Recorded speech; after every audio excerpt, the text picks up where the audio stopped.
I'm Jeremy Frey, the Director of Strength and Conditioning at Missouri State University.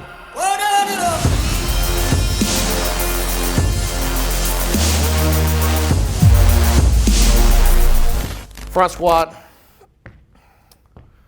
Again, I feel like this is okay, here we go. All right, with the front squat. If you want to learn the clean, front squatting with your hands crossed in front, hands over top, elbows up, that's just not going to get the job done. Okay, you guys want to actually work on the clean if you want to. It's not something that's part of your program. Don't worry about this. Okay, but if it's something you truly believe is something that need to be in your program, hands on the bar, elbows up at 90 degrees. Okay, everybody's flexibility is a little bit different. Right here, he actually has great wrist mobility. Okay, for the most part, but the reality is he needs to bring his elbows up even more. So again, it's something we want to work on, have our athletes drive your elbows to the ceiling. Okay, elbows need to be pushed up. The only way the bar is going to stay there, the bar is going to stay on your shoulders. You keep your elbows up as you squat down through this range of motion. All right, past that, it's the exact same thing. Load your hips back, keep the weight on the heel, keep the knees out, keep a neutral spine. Okay, if your athletes come down to a point, when we talk about depth, your athletes coming down to a certain depth and their hips start to posteriorly tilt underneath, a little butt wink, that's where they stop and come back up.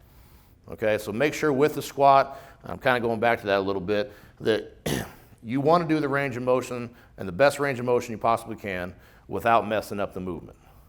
Certain things you have to look at. We're able to, for the most part, get to parallel here, keeping the weights on the heel, hips are back behind us, elbows are up, bars racked on the shoulder, very neutral spine, neutral head, shouldn't be looking up.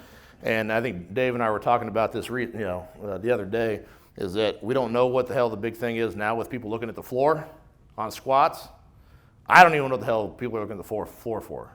It actually makes no sense to me. I'm sure someone out there, maybe you guys look at the floor. I'm not trying to necessarily criticize you, okay, but I don't get it, all right? Head action depicts body action.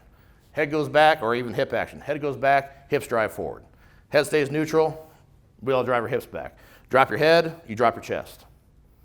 Again, if you're a lifter, you're going to be able to control a lot of these things. If you're an athlete, which is what we're talking about, neutral head. All right?